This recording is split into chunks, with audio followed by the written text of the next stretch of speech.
Hold, hold on a second. Hold a second. Did I just hear right there? They produced up to 10 songs a day. Yes, they wrote 10 songs a day, and it accumulated by the time they peak as songwriters during the 70s, by the late 70s, early 80s, mid 80s, they had wrote personally as a duo, production music duo, 3,000 songs. Sure. Affinity Xtra, Beat Xtra.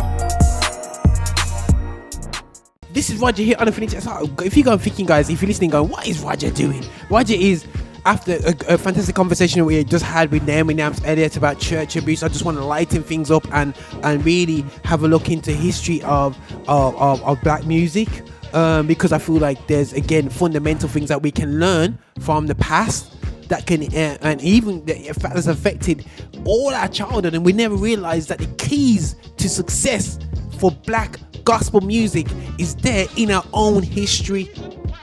We still got a begging bowl out going, yo, Christian music, give us the money. But the systems are in place, the successful models are out there, and we're here to expose all the successful models as we possibly can in black music with our esteemed historian Kevin Tomlin.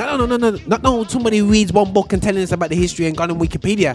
Somebody who's studied this craft, who teaches this. You know what I'm saying? And so we're here to celebrate the success of black music in the world, so we can lift up our head and recognize that, yo, we got something to shout about and to sing about. We're not no brutes.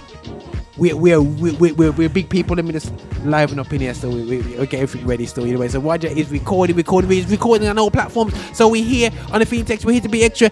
Kevin, can you hear me, bro? I certainly can. Okay, just a correction with the title. Okay. The Philly with the Y on the end. You have to put the Y. Okay. Talk. Okay. Sorry. Right. So as you can see, Kevin's hit us already with the title of today's show. We're gonna be looking at Philly records, because last show we touched on a Philly legend, Barbara Mason, and we looked at the scene at the time, and just to put people in the picture, in a time of sheer pure murder that was going on in America when it came to race relations. We oppression. Still was oppression and everything like that. Still, yeah, we were still selling millions of records to the community in America when they never like us, because our music is that good. So imagine when they do like us, we can sell a lot more music. Yeah, so CC. So Kevin 100% agrees with that. So Kevin, so yes. Let's kick it off now. Let me just turn down the music a little bit. So let's zone in, because I'll get a bit excited there with this whole thing. But yeah, bro, have a, really talk to me about we talked about Barbara Mason. We talked about the late 60s and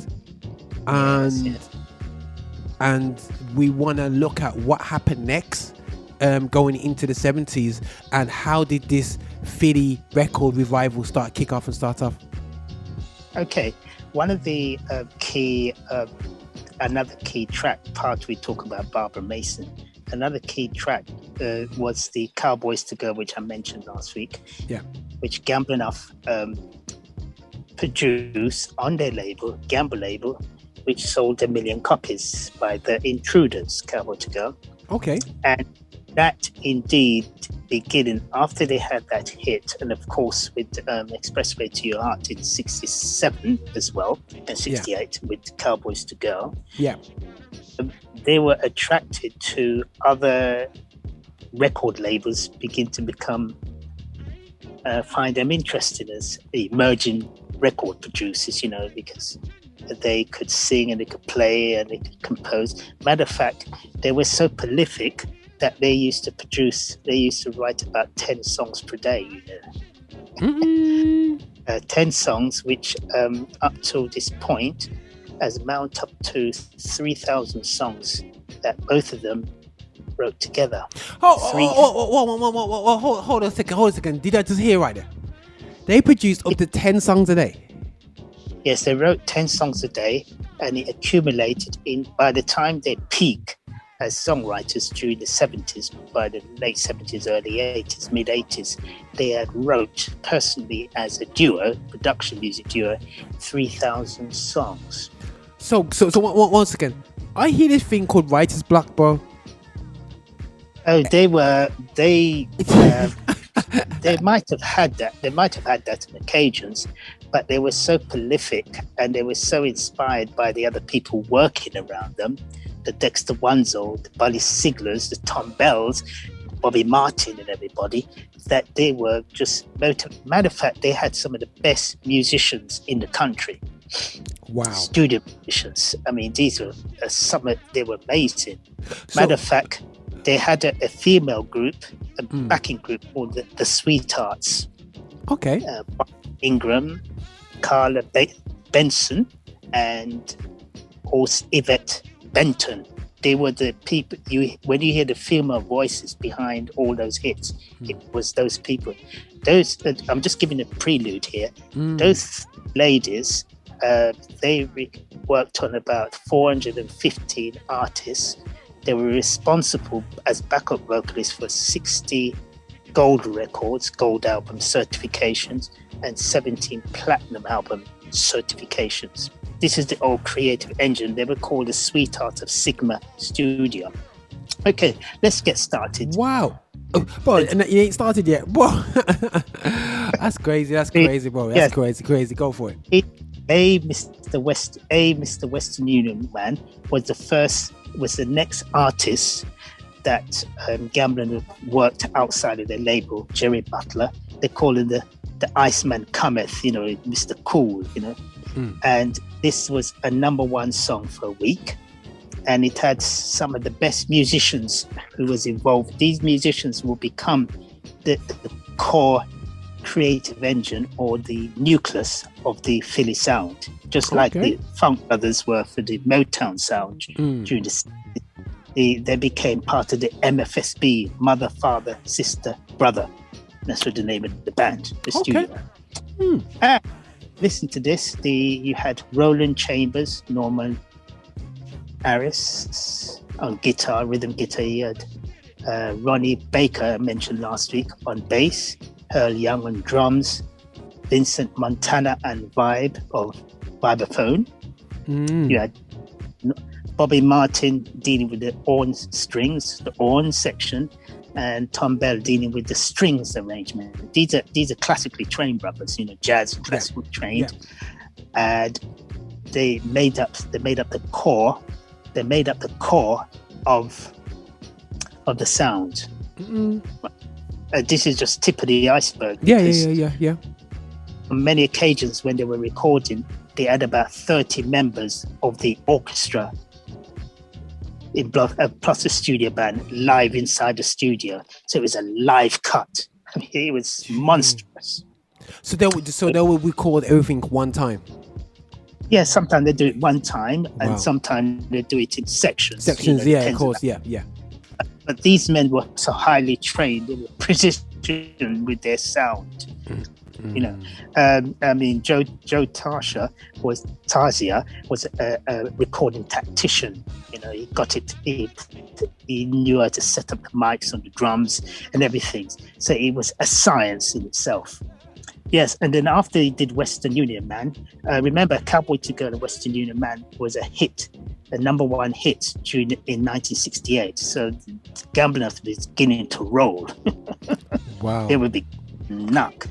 And then 69, I'm just turning my page now, 69, they did Only the Strong Survive, which was number one for 2 weeks, and that was a million seller. It was a runaway, it was a monster hit. So bro, so these guys are producing. Yes. I'm trying to learn the lesson here. They're almost a case of going, okay, it's almost a traditional approach to music. I'm going to continue writing until I get it right. So out of 3,000 songs are written, there could be 50 hits, or 50 stupid hits, probably even more than that, probably 100 hits or whatsoever they're produced out of that, Yes. So you would say effectively, if you are going to have music out there, if you're going to be really as a producer, you've got to be prepared to work your backside off hardcore. You got to be working and be steaming across to get better and better and better. 10 songs, bro. People can't even write 10 songs in a year. You know what I'm saying? You know what I'm saying? I know, you know. These brothers were what you call their music intelligence was supreme. When you think about Leonoff, the part of the writing partnership, he played with Phil Spector and he played with the best on the West Coast, on the East Coast. He was a gun for hire pianist. So the brother was brilliant as a pianist.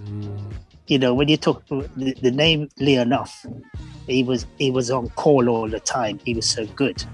And remember, Gamble and Huff was a lyricist, and he could sing.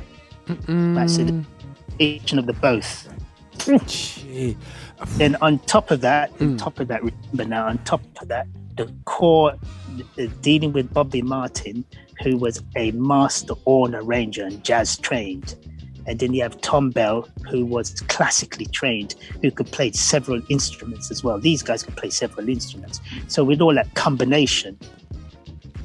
Something you're saying there, bro. Jazz and classical music, and something that we ignore too much in our community is I saw the response. I think I mentioned it last week, in a negative response towards Black Lives in Music, doing a lot of jazz and classical stuff. But the reality shows that fine out, that gloss that we need to add to our music is that's correct. It you need that jazz and classical knowledge to almost gloss. And then you have the gospel roots in there, and you interject it in. So this is why it's important. We need our children to be classically trained as well as even jazz free. So I think too often we rely on being trained by the good old way of ear, you know what I'm saying? But it's time that we need to push our children. If they've got a gift in the area of music, don't just force them to do piano like what happened to me, and you know, I weren't really interested. But you know, to be classically trained, it's important, because it's okay walk into the studio and you can hold down the drums, but if you can't read music, if you don't know how to change up music without even putting the drums that you can read the patterns from the paper, the chart arrangements. Actually, and let me tell you another thing: how outstanding they are, how brilliant these guys. They visit Motown's studio. They visit Barry Gordy, because Barry Gordy wanted them to become part of the production team, and then they decided that they didn't want to actually be part of that. You know, they didn't want to be moving to Detroit. You know, so they stayed in Philadelphia and said that they were going to.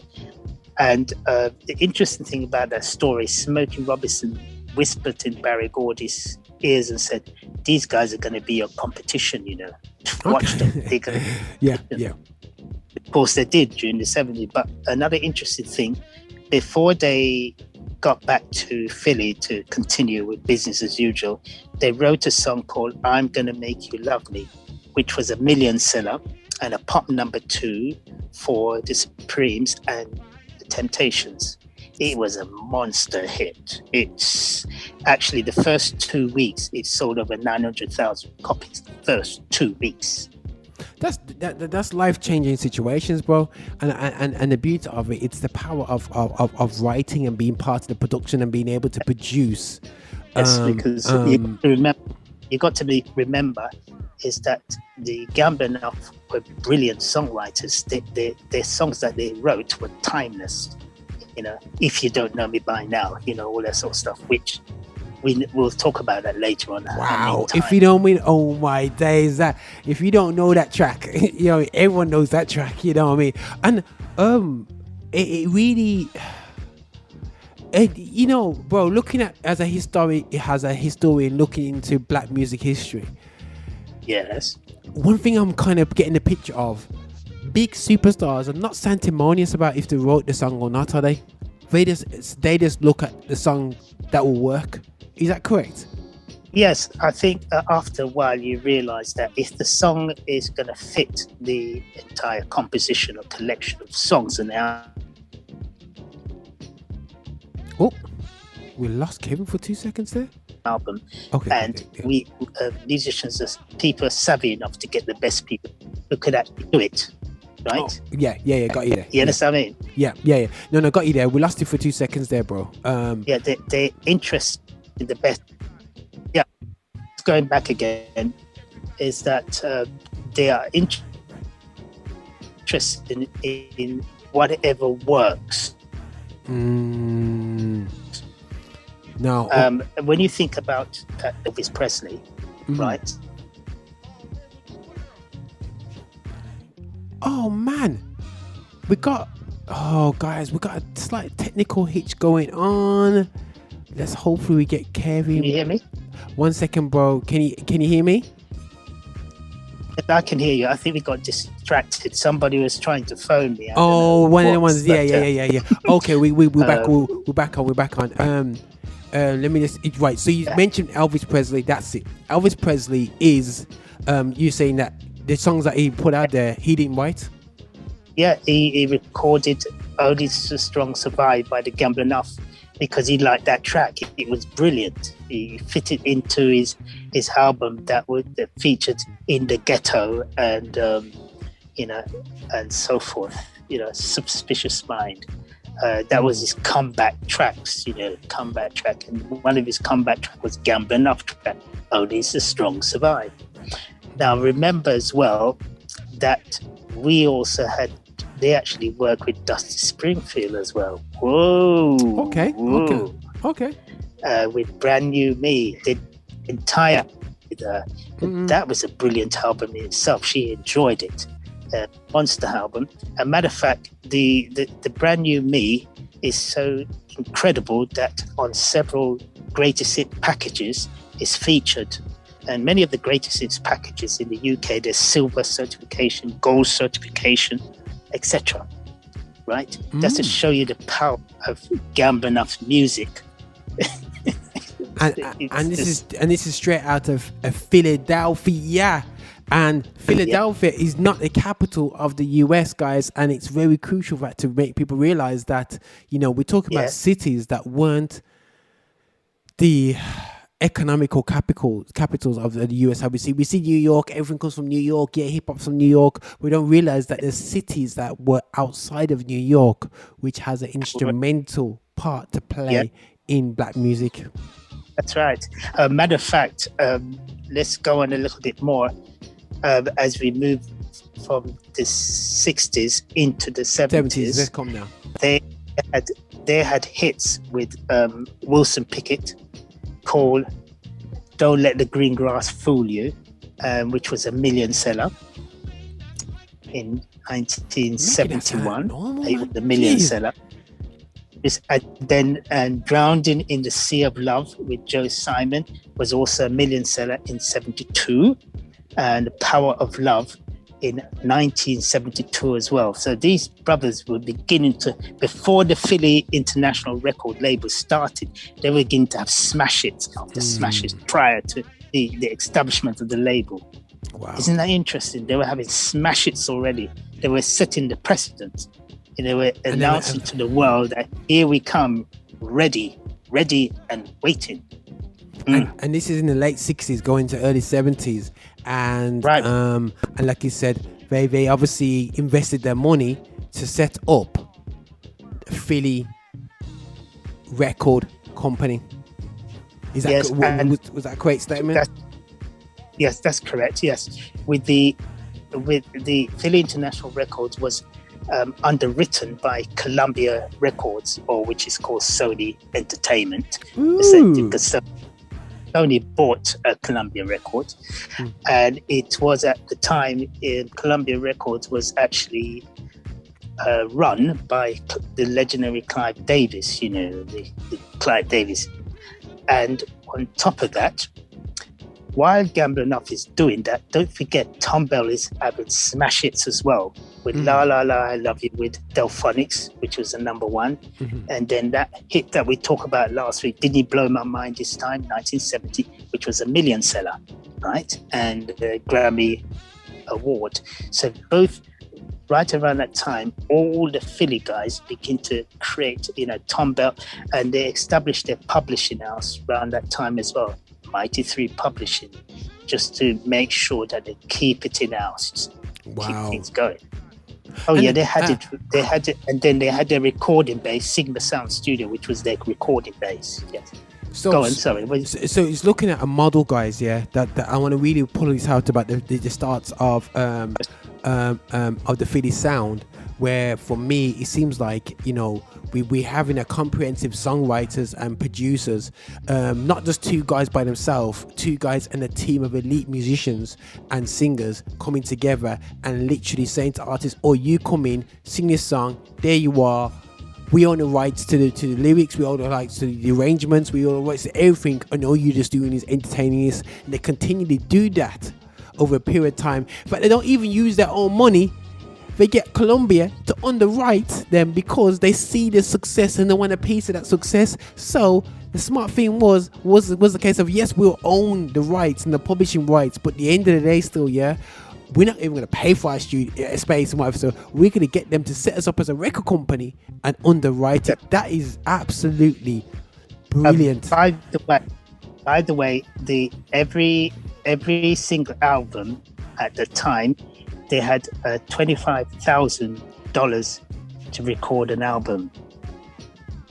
That's the budget they had. I wish I had that now.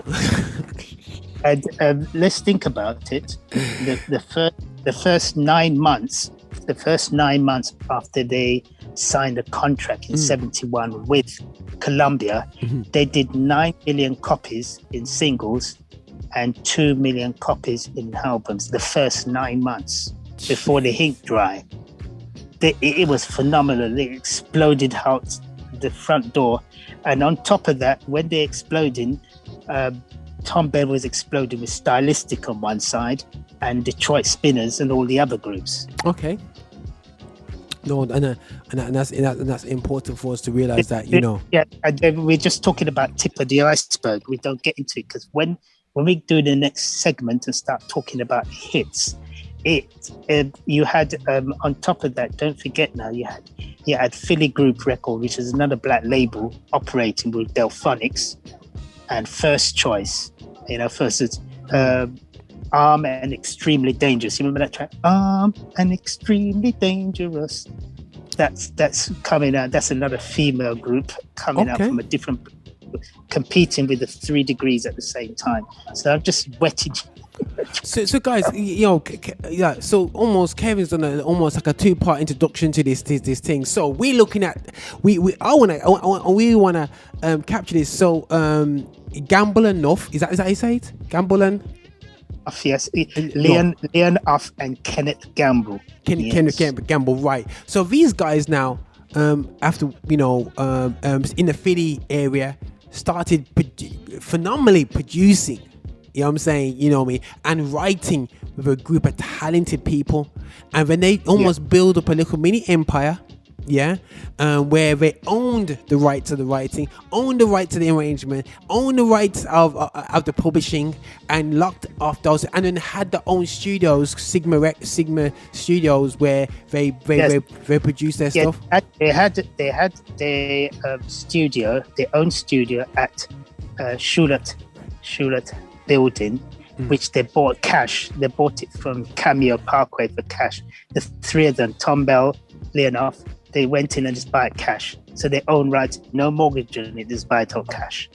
Wow. They made so much money prior to buying for it with their production and songwriting. They just bought it cash. And they had their own rehearsal studio. So by the time rehearsal went into Sigma, which Joe touched, the artists were ready to roll. There was,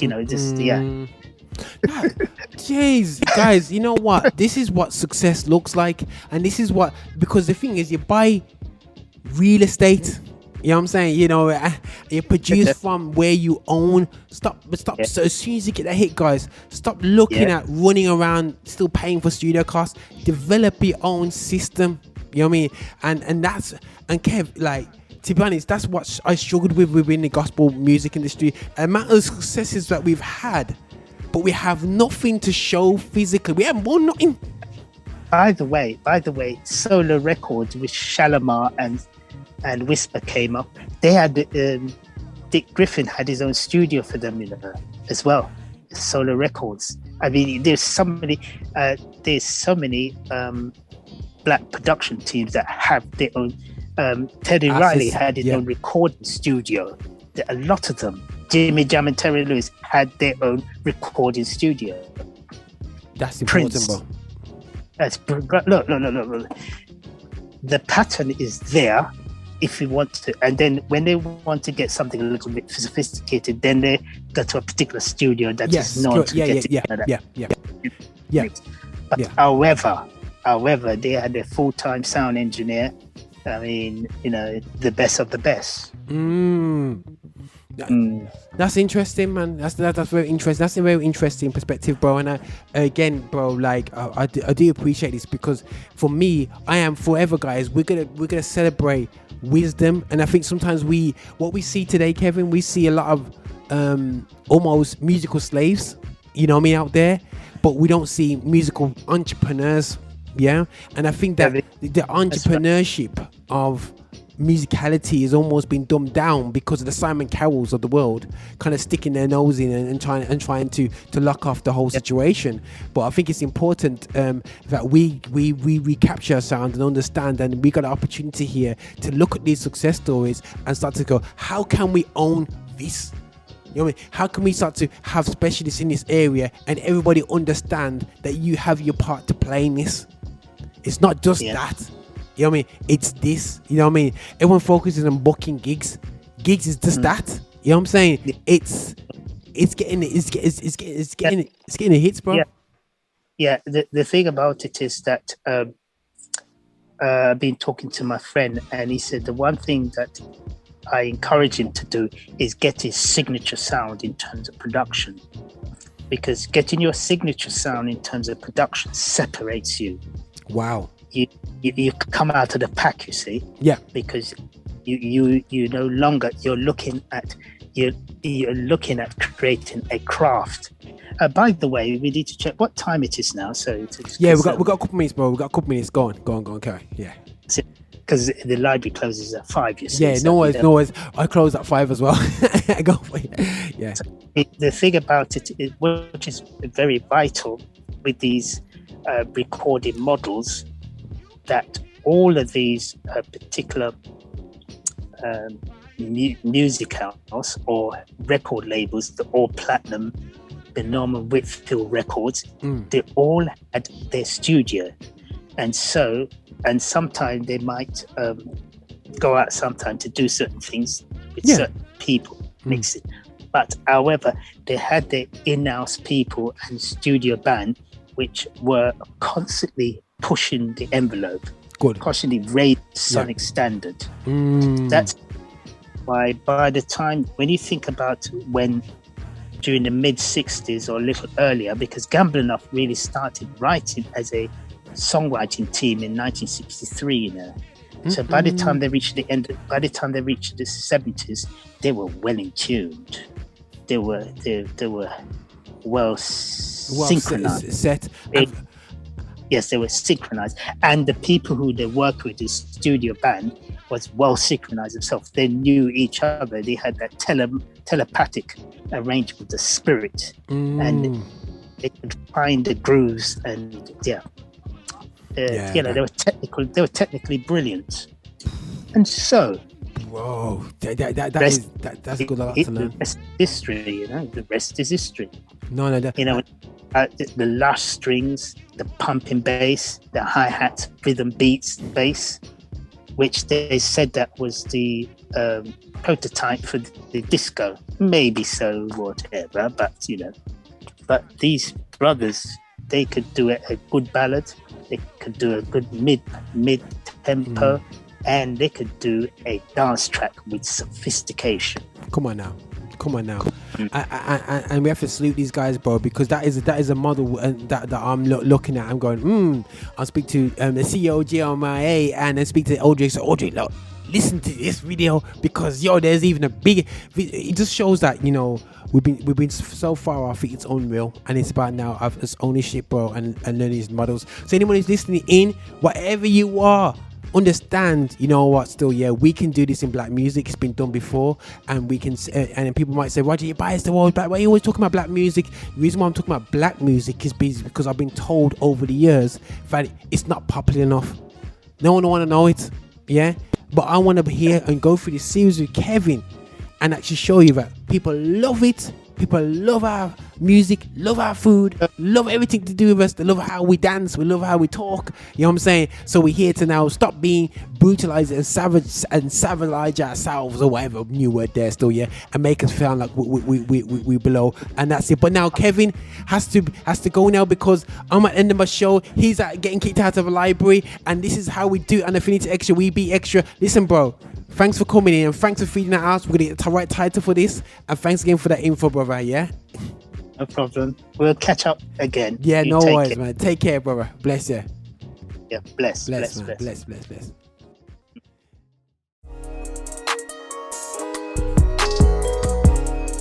Visit us for updates and shows at affinityextra.co.uk.